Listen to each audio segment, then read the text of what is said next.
রাসূল করিম সাল্লাল্লাহু আলাইহি ওয়াসাল্লাম হিরা পাহাড় থেকে নেমে এলেন, হাতে আনলেন একখানা পরশ পাথর, সৌভাগ্য স্পর্শমণি কোরআন।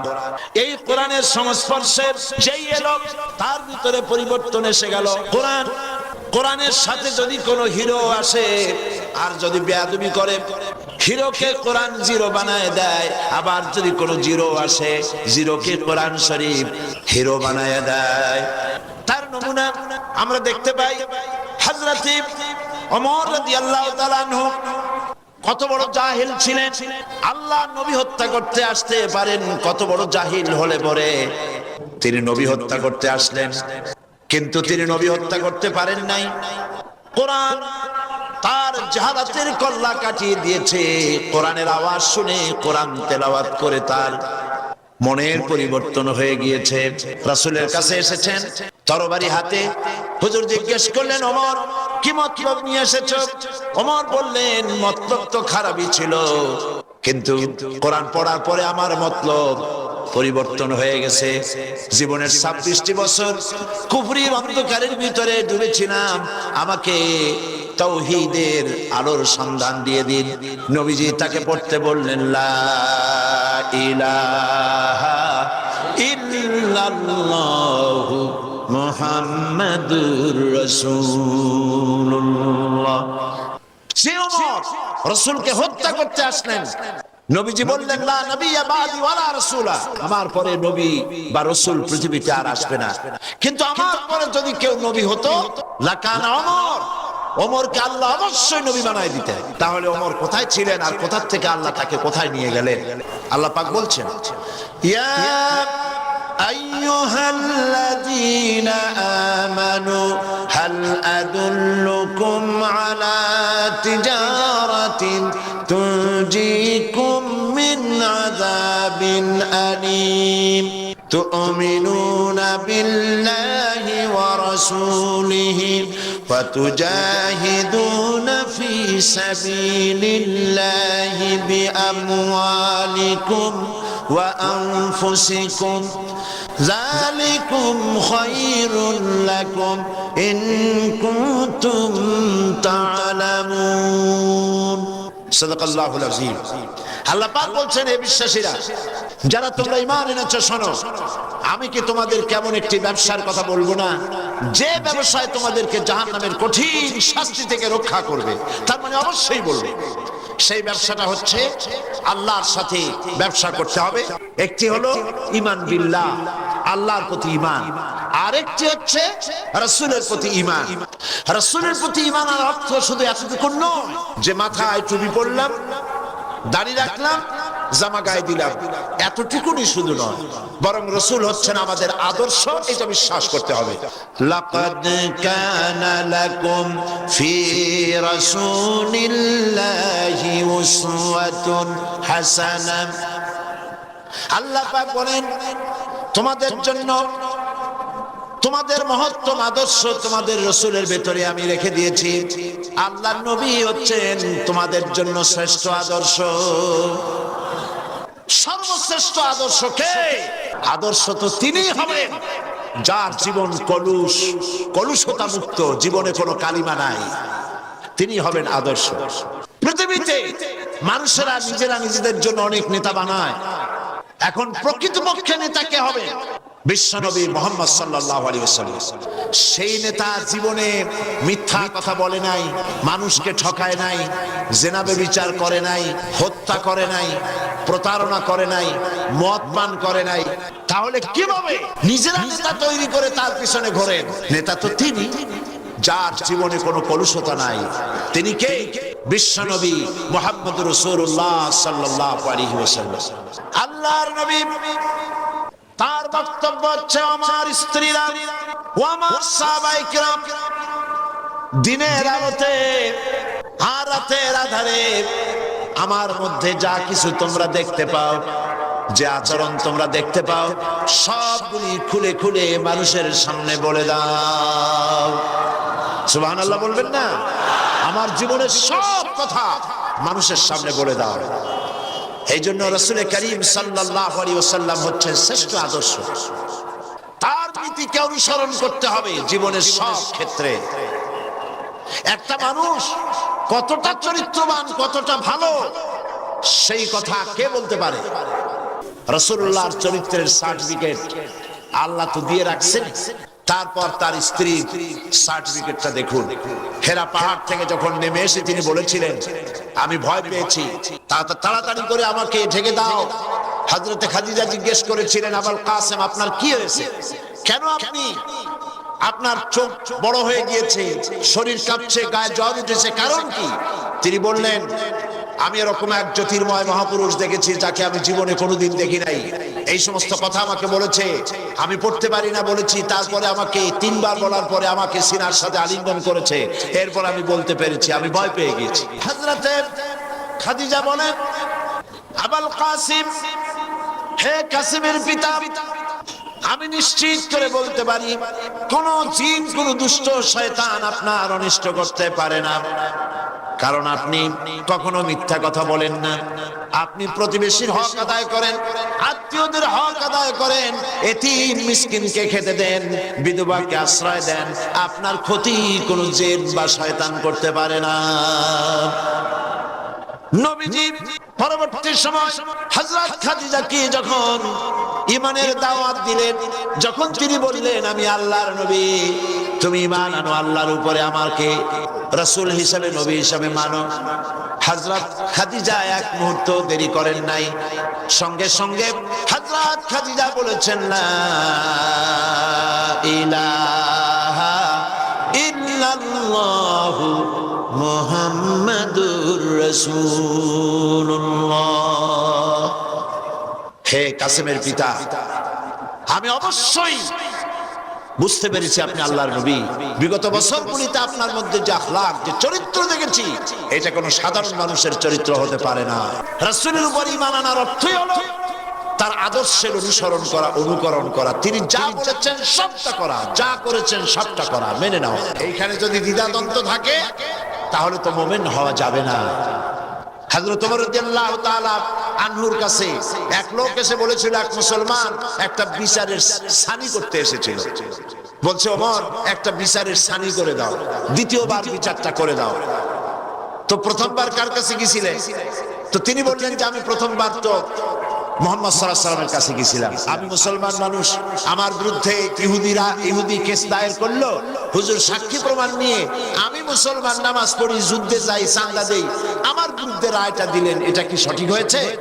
আপনি বরং এই সবকিছু শুনে মিলে এটাকে দ্বিতীয়বার বিচারটা করে দেন। হযরত ওমর রাদিয়াল্লাহু তাআলা আনহু বললেন, দাঁড়াও, অপেক্ষা করো, আমি বিচার করতেছি। ঘরের মধ্যে প্রবেশ করলেন, তরবারি একখানা নিয়ে আসলেন, আর তরবারি দিয়ে আঘাত দিলেন। বললেন, আল্লাহর বান্দা, রাসূল করিম সাল্লাল্লাহু আলাইহি ওয়াসাল্লাম বিচার করার পর সেই বিচার যে মানতে পারে না, তার বিচার তো এরকম করে করে দিতে হয়। লোকটি দ্বিখণ্ডিত হয়ে গেল। রাসূলের কাছে খবর এলো, ওমর রাদিয়াল্লাহু তাআলা আনহু মুসলমান হত্যা করেছেন। চতুর্দিকে বদনাম ছড়িয়ে গেল। রাসূল করিম সাল্লাল্লাহু আলাইহি ওয়াসাল্লাম চিন্তায় পড়ে গেলেন, হযরত ওমর এতটা করতে গেলেন কেন? আল্লাহ পাকের পক্ষ থেকে আয়াত নাজিল হয়ে গেল। আল্লাহ রাব্বুল আলামিন শোনালেন, ফালা ওয়া রাব্বিকা লা ইউমিনুন। হে নবী, আপনার রবের কসম, আপনার আল্লাহর কসম, যেই ব্যক্তি ঈমানের দাবি করে, মুসলমানের দাবি করে, আপনার হুকুম, আপনার সিদ্ধান্ত মানতে দ্বিধা দ্বন্দ্বে ভোগে, সে কখনোই মুমিন হতে পারে না। সে মুমিন নয়। ওমর যাকে হত্যা করেছে সে মুসলমান নয়, মুনাফিক। সুতরাং ইসলাম কবুল করলে ইসলামের সবটা মানতে হবে, অল্প একটু মানলে হবে না। রাসূল করিম সাল্লাল্লাহু আলাইহি সাল্লামকে তার উপর ঈমান আনতে হলে সম্পূর্ণটাই মানতে হবে।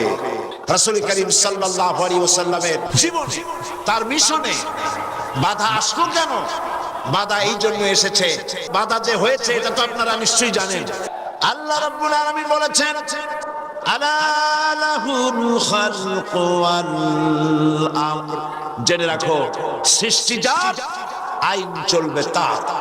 অন্য কারণ নয়। আল্লাহ পাকের আইনকে জমিনে প্রতিষ্ঠার জন্য পয়গম্বরেরা দায়িত্ব পালন করে গেছেন। সুতরাং নবীর উপরে ঈমান আনার অর্থ ইয়া নবী সালাম আলাইকা বলা নয় শুধু।